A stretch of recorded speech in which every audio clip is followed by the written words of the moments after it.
Las disciplinas de un hombre piadoso. Ken Hughes. Las relaciones. Capítulo 2. La disciplina de la pureza. Uno no necesita para sentir la presión de la agobiante sexualidad de nuestros días.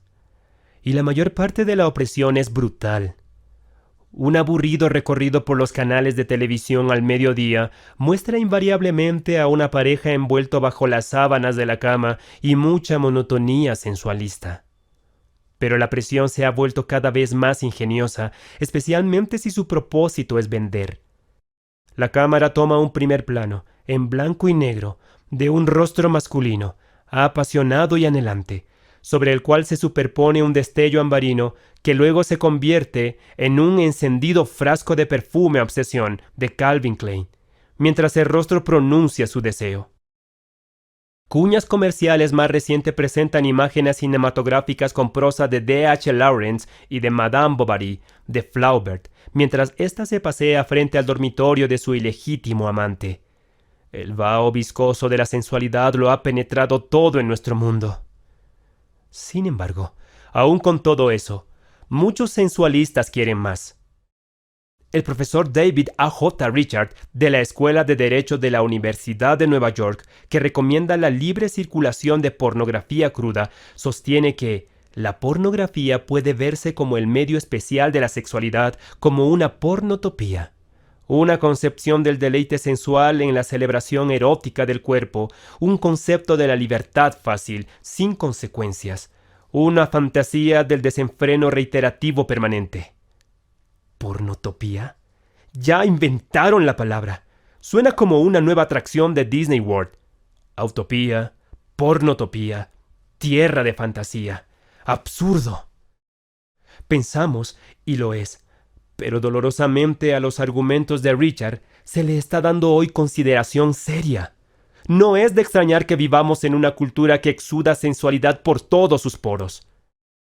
Y la Iglesia no ha escapado tampoco, pues muchos en la Iglesia de hoy se han marchitado bajo el calor de la sensualidad.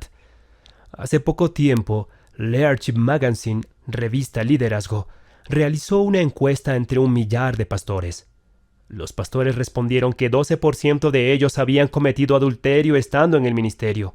1 de cada 8 pastores. Y 23% habían hecho algo que ellos consideraban sexualmente impropio. Por otra parte, la revista Cristianismo Hoy hizo una encuesta entre 1,000,000 de sus suscriptores, y no eran pastores, y descubrió que la cifra entre estos era casi el doble. El 23% dijo que había tenido relaciones sexuales extramaritales y el 45% indicó que habían hecho algo que ellos consideraban sexualmente impropio. 1 de cada 4 hombres cristianos son infieles y casi la mitad de ellos se han comportado indecorosamente. Esto es muy grave si recordamos que los lectores de Christianity Today tienden a ser líderes laicos que han recibido una educación universitaria, ancianos de iglesias, diáconos y superintendentes y maestros de escuelas dominicales. Y si esto está ocurriendo entre el liderazgo de la iglesia, ¿cuánto más no estará pasando entre los miembros comunes de la congregación? Solo Dios lo sabe. Esto nos lleva a una conclusión ineludible. La Iglesia evangélica contemporánea es, en términos generales, corintia en esencia. Es una iglesia cocida a fuego lento en los jugos derretidos de su propia sensualidad, y por eso, no es extraño que la iglesia haya perdido su interés por la santidad. No es extraño que sea tan remisa para disciplinar a sus miembros. No es extraño que el mundo le reste importancia como algo que está fuera de lugar. No es extraño que muchos de sus hijos la rechacen. No es extraño que haya perdido su poder en muchos lugares y que el Islam y otras falsas religiones estén logrando tantos convertidos. La sensualidad es sobradamente el mayor obstáculo a la santidad entre los hombres hoy y está haciendo estragos en la iglesia. La santidad y la sensualidad se excluyen mutuamente, y los que han caído en las garras de la sensualidad no podrán jamás elevarse a la santidad mientras se encuentren bajo su agotador dominio. Si vamos a ejercitarnos para la piedad, Debemos comenzar con la disciplina de la pureza. Tiene que haber algún celo santo, algún esfuerzo santo. Las lecciones sacadas de un rey caído. ¿A dónde debemos mirar en busca de ayuda? El ejemplo más aleccionador que encontramos en toda la palabra de Dios es la experiencia del rey David, tal como aparece narrado en 2 Samuel capítulo 11. Una vida en la cúspide. El relato comienza hablando de David en la cúspide de su brillante carrera, tan brillante encumbrado como el que más entre los grandes hombres de la historia bíblica. Desde su niñez, había sido un amante apasionado de Dios y poseía una enorme integridad de alma, como lo atestiguaron las palabras del profeta Samuel cuando lo ungió como rey. El hombre mira lo que está delante de sus ojos, pero Jehová mira el corazón. 1 Samuel 16:7. A Dios le agradó lo que vio. A Dios le agradó el corazón de David. Su corazón era valeroso, como quedó evidenciado al enfrentarse a Goliat y responder a la temible retórica del gigante con unas cuantas palabras atrevidas de su propia cosecha, y luego arremeter a fondo contra Goliat, dándole en medio de la cabeza. David tenía una perfecta personalidad sanguínea, desbordante de alegría, entusiasmo y confianza, y rebosaba de un carisma irresistible. Era el poeta, el dulce salmista de Israel, tan en comunicación con Dios y consigo mismo que sus salmos siguen tocando hoy las fibras del corazón del hombre. Bajo su liderazgo, todo Israel estaba unido. David difícilmente parecía ser un candidato para el fracaso moral. Pero el rey era vulnerable, ya que había debilidades definitivas en su conducta que lo dejaron a merced del fracaso. Su insensibilización. En 2 Samuel capítulo 5, que recoge por primera vez la toma de poder por parte de David en Jerusalén, se menciona casi como una digresión que David tomó más concubinas y mujeres de Jerusalén después que vino de Hebrón. Debemos notar, y notar bien, que el que David tomara más mujeres era pecado. Deuteronomio capítulo 17, que estableció las normas para los reyes hebreos, les ordenaba abstenerse de 3 cosas. 1. Tener muchos caballos. 2. Tomar muchas mujeres. Y 3. Acumular mucha plata y oro. David cumplió bien con lo primero y lo último, pero fracasó totalmente en cuanto a lo segundo por hacerse deliberadamente de un numeroso harén.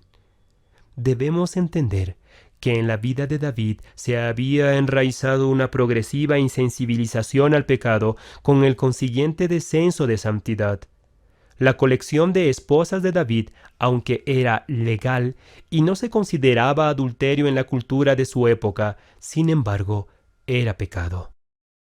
Los excesos concupiscentes del rey David lo insensibilizaron al llamamiento santo de Dios en su vida, como también al peligro y a las consecuencias de la caída.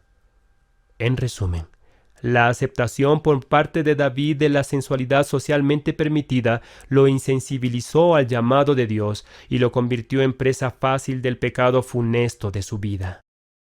Es la sensualidad legal y la condescendencia con lo culturalmente aceptable lo que nos llevará a la ruina. Las prolongadas horas de mirar indiscriminadamente la televisión es uno de los grandes culpables de esta insensibilización. La supuesta conversación masculina, de doble sentido, con chistes soeces y risa por las cosas que debería sonrojarnos, es otro de los instrumentos perniciosos. La mundanalidad común ha reblandecido astutamente a los hombres cristianos, como lo corroboran las estadísticas. El hombre cristiano que sucumbe a la insensibilización de la mundanalidad aceptada se prepara para una caída. Su relajación en cuanto a la disciplina. El segundo error en la conducta de David que lo llevó al desastre fue la relajación de los rigores y de la disciplina que siempre habían sido parte de su vida activa. David se encontraba en la mitad de su vida, con aproximadamente 50 años de edad, y sus campañas militares habían tenido tanto éxito que no era necesario que él personalmente saliera a combatir. Por lo tanto, con toda razón le dio el trabajo de acabar con el enemigo a su competente general, Joab, y luego se fue a descansar. El problema era que la relajación se extendió a su vida moral. Es difícil mantener la disciplina interior cuando uno se relaja así. David se volvió inmediatamente vulnerable. David no sospechaba que algo insólito iba a ocurrir ese aciago día primaveral.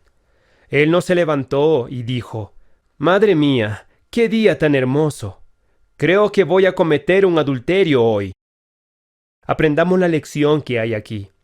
Precisamente cuando pensamos estar totalmente a salvo, cuando sentimos que no hay ninguna necesidad de mantenernos alertas para continuar ocupándonos de nuestra integridad interior y para disciplinarnos en la santidad, es cuando se presenta la tentación. Su obsesión. Aconteció al año siguiente, en el tiempo que salen los reyes a la guerra, que David envió a Joab, y con él a sus siervos y a todo Israel, y destruyeron a los amonitas, y sitiaron a Rabá. Pero David se quedó en Jerusalén. Y sucedió un día, al caer la tarde, que se levantó David de su lecho, y se paseaba sobre el terrado de la casa real. Y vio desde el terrado a una mujer que se estaba bañando, la cual era muy hermosa. Envió David a preguntar por aquella mujer, y le dijeron: «Aquella es Betsabé, hija de Eliam, mujer de Urías heteo». Segundo Samuel 11, 1-3. Había sido un día caluroso y caía la tarde. El rey se paseaba por el terrado del palacio para tomar un poco de aire fresco y para mirar a su ciudad al final de la tarde. Mientras miraba, sus ojos vieron la figura de una mujer extraordinariamente hermosa que se bañaba sin ningún pudor. En cuanto a lo hermosa que era, el hebreo es explícito. La mujer era muy hermosa. Era joven, estaba en la flor de la vida, y las sombras del crepúsculo la hacían aún más seductora. El rey la miró y continuó mirándola. Después de la primera mirada, David debió haber dirigido la vista en otra dirección y debió haberse retirado a sus habitaciones, pero no lo hizo. Su mirada se convirtió en una mirada fija pecaminosa y después en una mirada ardiente y libidinosa. En ese momento, David se convirtió en un viejo verde y lujurioso, apoderándose de él una obsesión lasciva que tenía que satisfacer. Dietrich Bonhoeffer observó de que, cuando la lujuria toma control de la persona, en ese momento Dios deja de ser real. Satanás no nos llena de odio contra Dios, sino que nos hace olvidar a Dios. ¡Qué gran sabiduría hay en esta afirmación!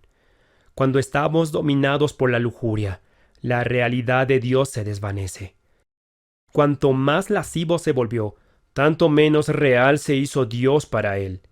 No solo disminuyó su conciencia de Dios, sino que también perdió conciencia de quién era él mismo, de su santo llamamiento, de su fragilidad y de las consecuencias inevitables del pecado. Esto es lo que ocasiona la lujuria. Lo ha hecho millones de veces. Dios desaparece de la vista de los que han sido embotados por la lujuria. La verdad exige que usted se haga unas cuantas preguntas muy serias. ¿Ha desaparecido Dios del panorama? Lo vio alguna vez con colores brillantes, pero ahora su recuerdo se ha opacado como una vieja fotografía. ¿Tiene usted una obsesión inmoral que se ha convertido en lo único que usted puede ver? ¿Es su deseo sexual lo más auténtico que hay en su vida? Si es así, entonces usted está en un gran problema. Por tanto, necesita dar algunos pasos decisivos, como veremos más adelante. Su racionalización. De su obsesión fatal, el rey David descendió al escalón siguiente, la racionalización. Cuando sus intenciones se hicieron evidentes a sus subalternos, Uno de ellos trató de disuadirlo, diciéndole: «Es Betsabé, hija de Eliam, mujer de Urías heteo». Pero David no iba a permitir quedar desairado, de modo que una fuerte racionalización se produjo en su mente, quizás tanta como la sugerida por J. Allan Peterson en su libro El mito de que el césped más verde está en el patio ajeno. Urías era un gran soldado, pero probablemente no es tan buen amante o esposo. Es mucho mayor que ella y estará fuera durante mucho tiempo. La joven necesita un poco de consuelo en su soledad. En esto puedo ayudarla. Nadie resultará perjudicado. No busco nada malo con eso. No es lujuria. Sé lo que es. Es amor. Eso no es lo mismo que encontrar una prostituta en la calle. Dios sabe que es así. Tráigamela. Una mente controlada por la lujuria tiene una capacidad infinita para la racionalización. ¿Cómo puede ser algo malo algo que produce tanto placer? Dios quiere que sea feliz.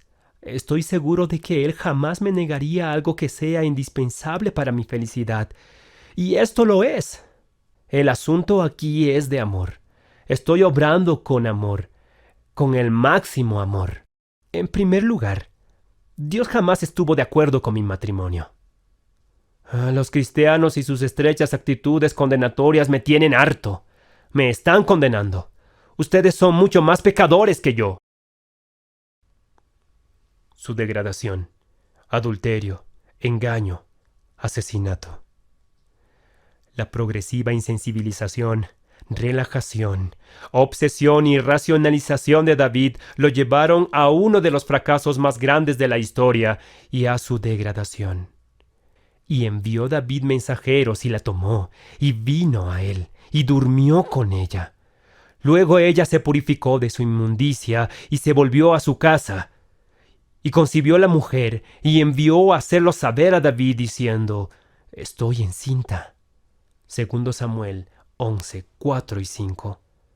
David no se percató que había dado un paso en falso en el precipicio y que se estaba viniendo abajo, que la realidad vendría pronto, que llegaría rápidamente al fondo. Todos estamos familiarizados con la ruin conducta de David, que lo convirtió en un asesino y en un taimado calculador, decidiendo la muerte de Urías para ocultar su pecado con Betsabé. Baste con decir que en esos momentos de la vida del rey, Urías, con todo y estar borracho, era mejor persona que David estando éste sobrio. Un año después, David se arrepentiría tras la incisiva acusación del profeta Natán, pero las tristes consecuencias no podrían deshacerse. Como se ha señalado con frecuencia, fue la violación del 10º mandamiento, codiciar la mujer de su prójimo, lo que llevó a David a cometer adulterio, violando así el 7º mandamiento. Luego, a fin de robarle la mujer a su prójimo, violando por tanto el 8º mandamiento, cometió un asesinato y violó el 6º mandamiento. Violó el 9º mandamiento hablando falso testimonio contra su hermano. Todo esto trajo deshonra a sus padres, violando así el 5º mandamiento. De esta manera, David violó todos los mandamientos que se refieren a amar al prójimo como a uno mismo, los mandamientos 5 al 10, y al hacerlo, deshonró también a Dios, violando en realidad los primeros 4 mandamientos. El reinado de David se fue en picada a partir de ese momento, a pesar de su encomiable arrepentimiento. Se le murió el bebé. Su bella hija Tamar fue violada por su medio hermano Amón. Amón fue asesinado por Absalón, hermano de padre y madre de Tamar. Absalón llegó a odiar tanto a su padre David por su bajeza moral que encabezó una rebelión contra él con el apoyo de Aitofel, el ofendido abuelo de Betsabé. El reinado de David perdió la aprobación de Dios. Su trono jamás recobró su estabilidad pasada.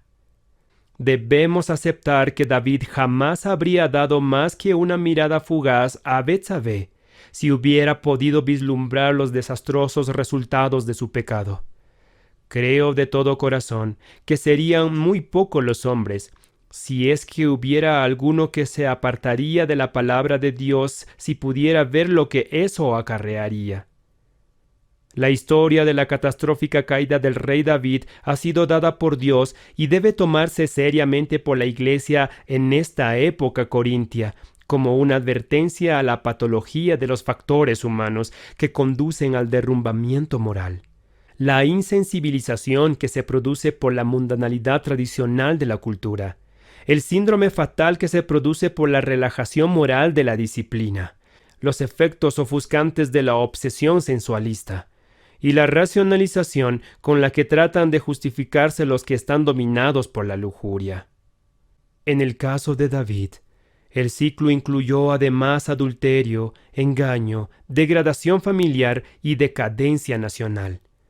La patología es evidente, como también lo son los terribles efectos de la sensualidad, y ambos tienen el propósito no sólo de enseñarnos, sino además de amedrentarnos, para que ahuyentemos de una buena vez la sensualidad de nosotros.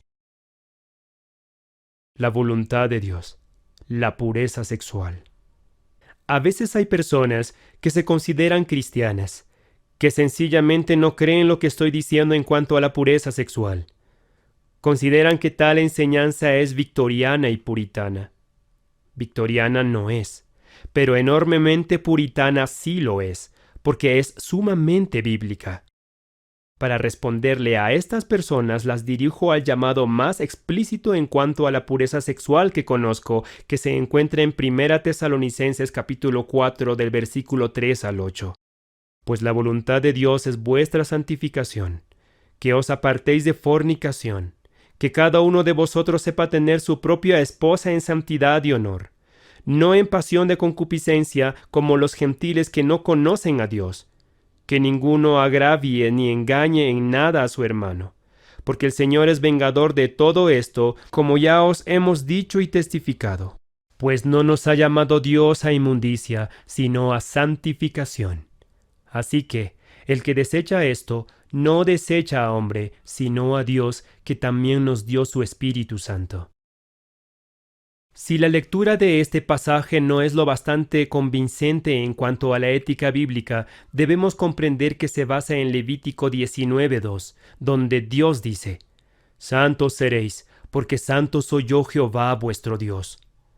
Un mandamiento dado dentro de un contexto de advertencia en contra de los extravíos sexuales. También deseo señalar que en 1 Tesalonicenses se nos llama a evitar la inmoralidad sexual y 3 veces se nos pide ser santos. Desechar esto es pecar contra el Espíritu Santo, la presencia viva de Dios, como claramente lo dice el pasaje citado. Como dice el erudito en Nuevo Testamento Leon Morris, el hombre que lleva a cabo un acto de impureza sexual no está únicamente violando un código moral humano, ni siquiera pecando solo contra el Dios que en algún momento del pasado le dio el don del Espíritu Santo. Está pecando contra el Dios que está presente en este momento, contra aquel que continuamente da el Espíritu. Todo acto de impureza es un acto de aborrecimiento contra el don del Espíritu Santo dado por Dios desde el mismo momento que ese don es brindado. Este pecado solo es visto como lo que realmente es, cuando se ve como una preferencia por la impureza antes que por el Espíritu que es santo. Por consiguiente, para un cristiano, rechazar esta enseñanza en cuanto a la pureza sexual es rechazar a Dios, y esto puede indicar una fe falsa. La disciplina de la pureza. Si en verdad somos cristianos, es un imperativo que vivamos con pureza y santidad en medio de nuestra cultura corintia y pornotópica. Debemos vivir más allá de las horripilantes estadísticas o la Iglesia se tornará cada vez más fuera de lugar e impotente, y nuestros hijos la abandonarán. La Iglesia no puede tener ningún tipo de poder si no es una Iglesia pura. Eso exige que vivamos la afirmación de Pablo: ejercítate para la piedad. Es decir, debemos esforzarnos por la santidad. Responsabilidad moral ante los demás. Nuestro entrenamiento comienza con algo tan importante como la disciplina de ser responsable moralmente ante los demás. Esto se hará con cualquiera que regularmente le pedirá a usted cuenta de su vida moral, haciéndole preguntas directas y francas.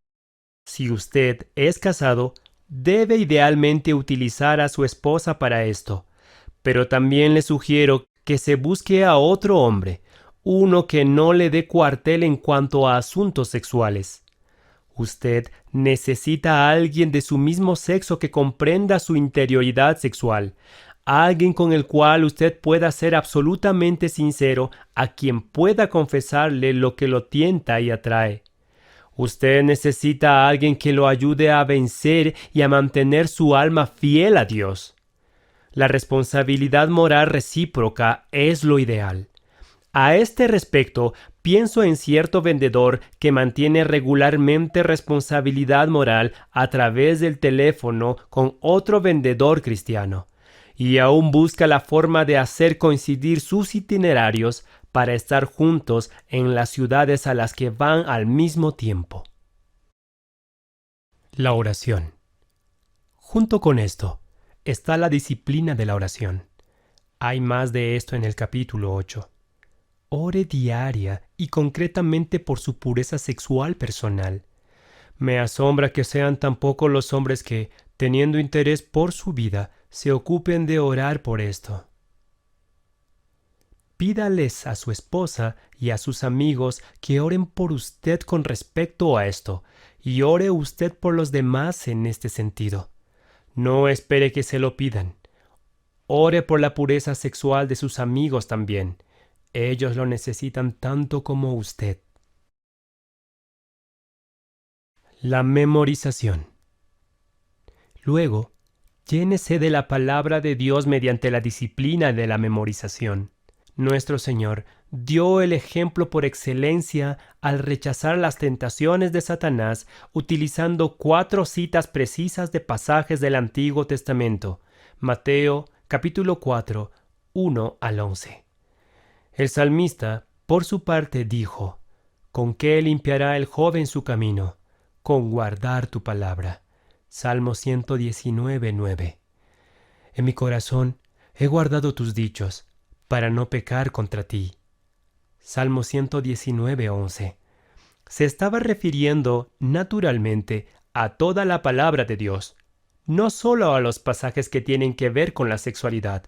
No obstante, he visto que la memorización disciplinada de 1 Tesalonicenses 4, 3 al 8 cambia la vida de un hombre. Otros pasajes provechosos son Job 31, 1, Proverbios 6, 27, Marcos 9, 42, Efesios 5, 3 al 7, 2 Timoteo 2, 22, algunos de los cuales comentaré más tarde. La mente.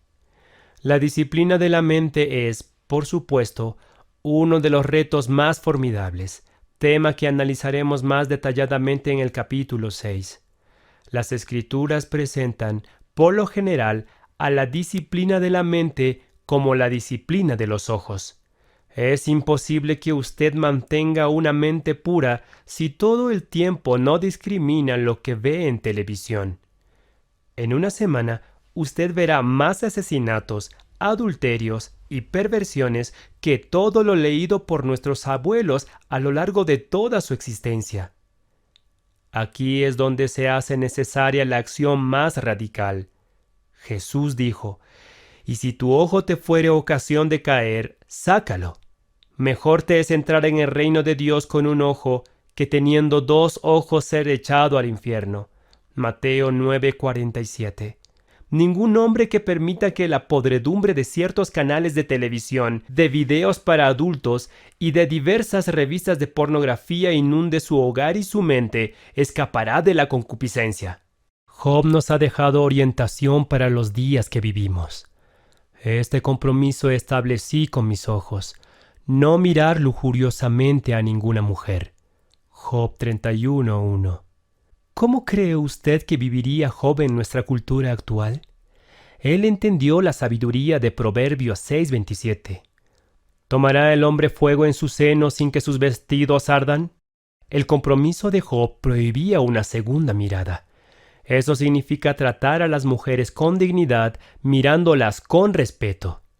Si la forma de vestir o el comportamiento de una mujer es perturbador, mírela a los ojos, no en ningún otro lugar, y aléjese lo más rápidamente que pueda.